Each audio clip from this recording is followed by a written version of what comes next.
안녕하세요. 의식성장 유미진TV입니다. 여러분은 돈 하면 어떤 느낌이 가장 먼저 떠오르시나요? 어떤 생각으로 돈을 쓰고 있으신가요?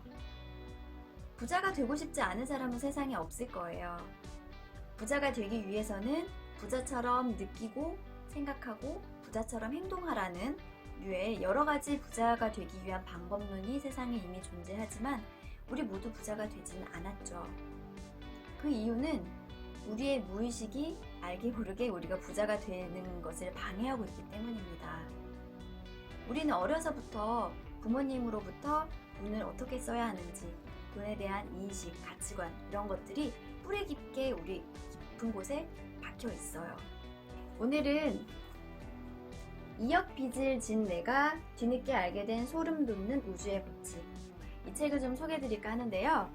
이 책은 2억 빚을 진 내게 우주님이 가르쳐주는 운이 풀리는 말버릇, 몇 년 전에 나온 이 책의 후속편이라고 볼 수 있는데, 이 책은 재밌는 사파와 얇은 두께 그리고 굉장히 쉬운 내용으로 술술술 쉽게 읽히는 책이에요.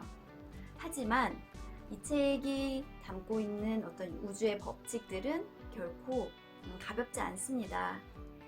영적 진리들을 굉장히 쉽게 풀어놓은 책이라고 보시면 될 것 같아요. 오늘은 그 중에서도 돈의 순환 법칙에 대해서 이야기를 해볼까 하는데요. 3챕터에 보면은 우주의 법칙, 풍요로움은 순환하는 것이다 라고 나와 있어요.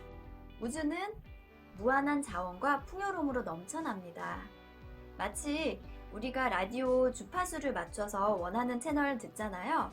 그것처럼 주파수만 맞추면 우리가 원하는 자원을, 그 풍요로움을 무한히 받을 수 있음에도 불구하고 우리가 그 맞추는 방법을 모르기 때문에 그냥 과거에 살던 이 방식대로 지금 살아가고 있는 겁니다. 이 책의 우주님은 선불의 법칙을 이야기를 해요.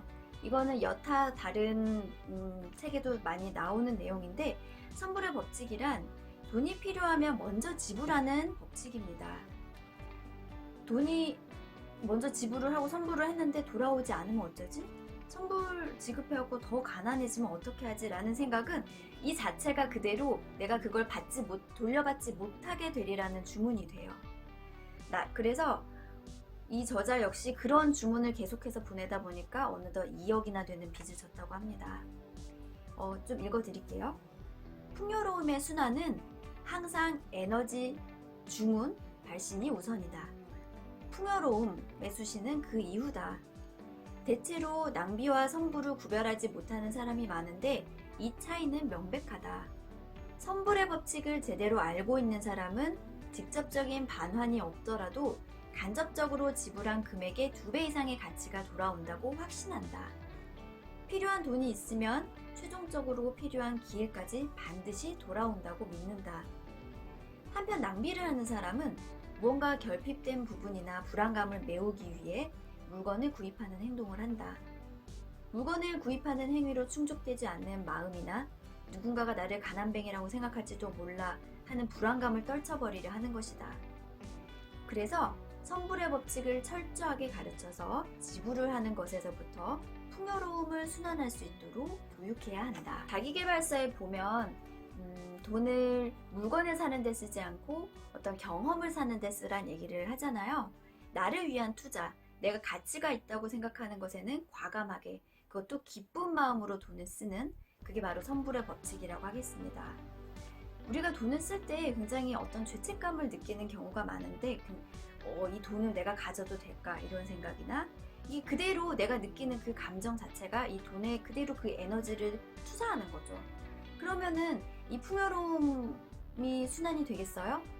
나의 불안, 염려, 결핍 이런 에너지가 돈에 실리는데 절대 그걸 돌려받지 못하죠. 내가 느끼는 그대로 돌려받습니다. 반대로 이 돈을 내가 이렇게 가치롭고 기쁘게, 내가 이 돈으로 인해서 행복해진다, 내가 더 빛나는 사람이 된다, 이런 느낌으로 돈을 쓰면 그게 배가 돼서 돌아온다고 합니다. 그게 풍요로움의 순환, 사랑과 감사의 에너지로 돈을 사용해야 한다고 이야기를 합니다.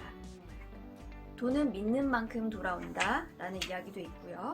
그리고 이제 우리가 주문을 우주에다가 내가 배로 돌려받겠습니다 하는 그런 주문서를 낼 때, 주문을 그런 믿으면서 낼 때 그것만으로는 부족하다고 이야기를 해요. 일단 첫 번째가 주문을 보내는 거고요. 이 돈을 씀으로써 내가 받을 그런 행복감을 먼저 미리 그대로 느끼며 주문서를 내고, 그리고 두 번째는 철저하게 믿고 행동하는 것. 행동은 아무리 강조해도 지나치지 않습니다. 이 책의 표현에 의하면 지구는 행동의 별이라고 해요. 제가 여러 번 말씀드린 것 같은데 우리는 이 지구별에 많은 것을 경험하고 행동하기 위해서 왔잖아요. 주문서를 냈으면 그에 따른 어떤 직감, 내가 이걸 해야겠구나 하는 생각이, 느낌에 따라서 행동하는 것을 강조하고 있습니다. 그렇게 느껴지는 것들을 모두 행동에 옮겨라. 그리고 세 번째, 절대 포기하지 말라고 이야기합니다. 소원을 이룬 미래의 자신이 어떤 말과 행동을 하는가? 돈이 있는 자신은 어떤 풍요로운 생활을 하고 있는가? 돈은 어떤 식으로 사용하고 있는가? 그때의 자신은 어떤 감정인가? 이런 것들을 사실적으로 그려보면서 소원이 이미 이루어진 것처럼, 이미 부자가 된 것처럼, 우리가 부자가 되지 못하는 이유는 아까도 얘기했지만 척하기 때문이에요. 진짜 사실 그대로 느끼고 내가 정말 부자가 된 것 있냐? 그렇게 느끼고 행동하고 하면은 우주는 소원을 이루어주고 배로 돌려준다고 합니다. 제가 풍요로움은 순환한다 이 챕터를 읽으면서 아차 하고 머리를 얻어맞은 부분이 뭐냐면, 제가 우리 아이들한테 돈에 대해서 어떤 부족, 결핍의 인식을 대물림해주고 있다는 사실을 깨달았어요. 며칠 전에 저희 부모님이랑 식당에 밥을 먹으러 갔는데, 밥을 먹고 나오는데 이제 큰아이가 그러더라고요. 엄마, 계산 누가 할 거야? 엄마가 하지 말고 할머니 할아버지 보고 하라 그러라고. 우리 돈 없잖아 그러면서. 제가 자기들 이제 용돈을 이제 이런 뭐 포켓몬 카드 이런 거 쓰는데 자꾸 써요. 그래서 돈을 쓸데없는 데 쓰는 것 같으니까 그렇게 돈 쓰면 다 돈 없어져 이런 식으로 뭐라고 하다 보니까 그런 것들이 알게 모르게 이제 돈은 쓰면 없어진다는 인식을 제가 아이한테 심어주고 있었더라고요. 풍요로움을 대물림해야지 어떤 이런 결핍의 인식, 가난병 이런 것들을 대물림하면 안 되잖아요. 일단 아이한테 가르치기 이전에, 아이는 나의 거울이잖아요. 그 아이의 모습을 보고 내가 아직도 돈의 인식이 그렇구나 하는 것을 깨달았습니다. 나부터 우주의 그런 풍요로움, 그런 것들을 깨닫고 풍요로움을 받을 준비를 하고 그런 주문서를 낼 수 있는, 그래서 아이들한테도 풍요로움을 물려줄 수 있는 그런 우리가 됐으면 좋겠습니다.